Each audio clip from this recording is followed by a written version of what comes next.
दोस्तों, भारत अमेरिका में कितने भी मतभेद हो जाएं, किसी भी फील्ड में हो जाए, लेकिन अगर बात आ जाती है चाइना की, तो दोनों देश अपनी यूनिटी दिखाने का कोई भी अवसर हाथ से नहीं जाने देते। अभी ऐसा ही कुछ हुआ है चाइना के खिलाफ एक और इंसिडेंस के लेकर। दरअसल हम सभी जानते हैं कि शी जिनपिंग जो भी है वो तीसरी बार अपना कार्यकाल पूरा करने जा रहा है, जो कि भारत और अमेरिका जैसे लोकतांत्रिक देशों के लिए खतरे से कम बिल्कुल भी नहीं है।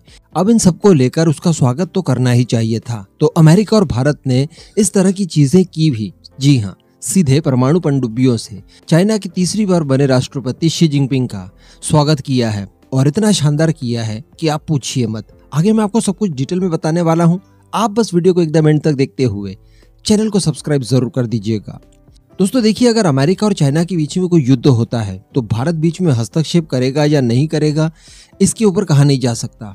पर्दे के पीछे से मदद जरूर की जाएगी, लेकिन डायरेक्टली भारत अमेरिका की वजह से चाइना से लड़े, ये संभव नहीं है, क्योंकि इस तरह के युद्ध ऐसे आसानी से नहीं लड़े जा सकते जहां पर आपकी अस्मिता को लेकर खतरा हो सके।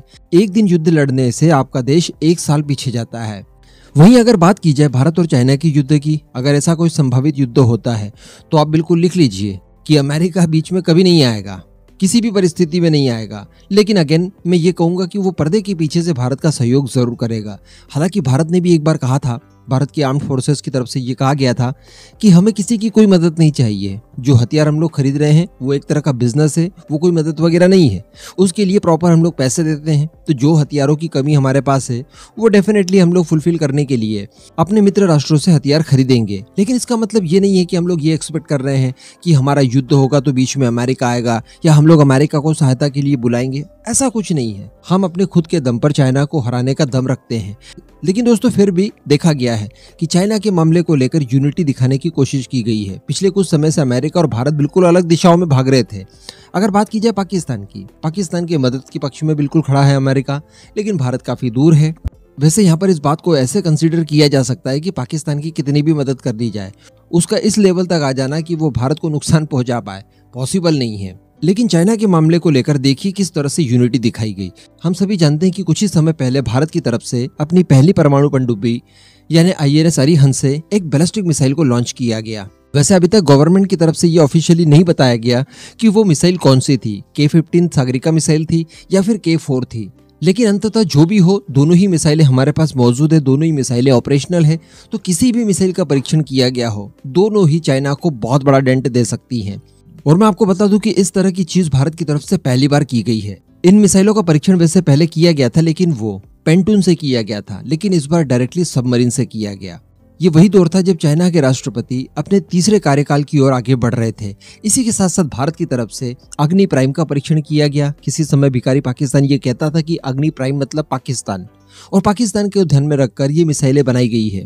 लेकिन कई बार मैं अलग अलग एग्जाम्पल देकर आपको बता चुका हूँ कि ये मिसाइल स्पेशली चाइना के लिए बनाई गई है, और चाइना की तरफ से कई बार इस मिसाइल को लेकर रिव्यूज तक किए गए हैं। तो कहने का मतलब भारत ने अपनी तैयारियां दिखा दी है, एक फिर से दिखाई जाएगी। जब मैंने आपको बताया था कि एक और नोट ऑफ वार्निंग जारी की गई है DRDO की तरफ से, और किसी भारी भरकम रेंज वाली बैलिस्टिक मिसाइल का परीक्षण होने वाला है नवंबर की शुरुआत में। लेकिन अमेरिका ने क्या किया है, तो दोस्तों मैं आपको वीडियो बनाकर बताने ही वाला था कि US ने अपनी सबसे खतरनाक और सबसे ताकतवर परमाणु पनडुब्बी यानी USS वर्जीनिया को पाकिस्तान की सीमा के एकदम नजदीक लाकर डिप्लॉय कर दिया है पैसिफिक ओशन में, जबकि इस तरह की चीज अमेरिका की तरफ से पहली बार की गई। लेकिन इसी बीच खबर निकल कर आती है कि ये दरअसल भारत और अमेरिका के द्वारा यूनिटी दिखाने का एक तरीका है चाइना को, और खासकर चाइना के राष्ट्रपति शी जिनपिंग को, जो कि इस समय बहुत ही ज्यादा उछलकूद कर रहे हैं। अभी चूंकि ये न्यूक्लियर सबमरीन है जो USS वर्जीनिया है, और ये काफी सीक्रेटली अपनी गश्त पूरी करती है। ये ऐसे अपीयरेंस नहीं देती कि आप इसका पता लगा पाएं कि ये इस जगह पर है या अभी उस जगह पर है।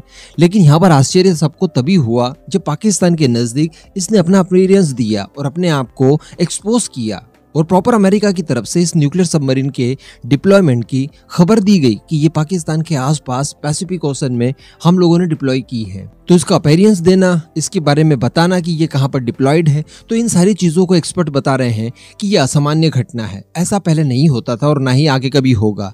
लेकिन ये सारी चीजें बताई गई है, तो यहाँ पर सीधे सीधे संकेत दिया गया है जिनपिंग को, चाइना को। और USS वर्जीनिया के बारे में मैं आपको बता दूं कि ये कोई ऐसी वैसी पनडुब्बी नहीं है। इसके अंदर हर समय 24 की संख्या में न्यूक्लियर वेपन्स होते हैं, यानी परमाणु बम। जो कि ट्राइडेंट मिसाइल के जरिए दागे जाते हैं। केवल एक ट्राइडेंट मिसाइल की बात की जाए यानी ट्राइडेंट D5 मिसाइल की, तो वो अपने साथ 14 बमों को कैरी कर सकती है। 14 न्यूक्लियर वेपन्स को अपने साथ कैरी करने की कैपेबिलिटी रखती है। तो सोचिए ये कितनी खतरनाक मिसाइल हो सकती है। एक साथ चाइना के अंदर 14 अलग अलग ठिकानों पर न्यूक्लियर वर्षा कर सकती है।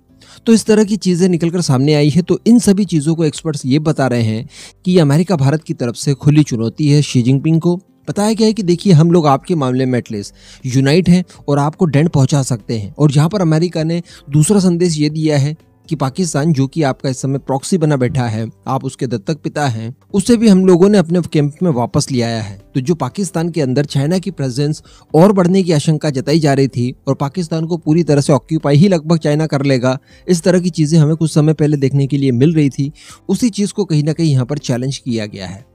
बाकी इस पूरे मुद्दे पर आपका क्या मानना है? क्या आपको भी वही लगता है जो एक्सपर्ट्स को लगता है? नीचे कमेंट करके जरूर बताइएगा।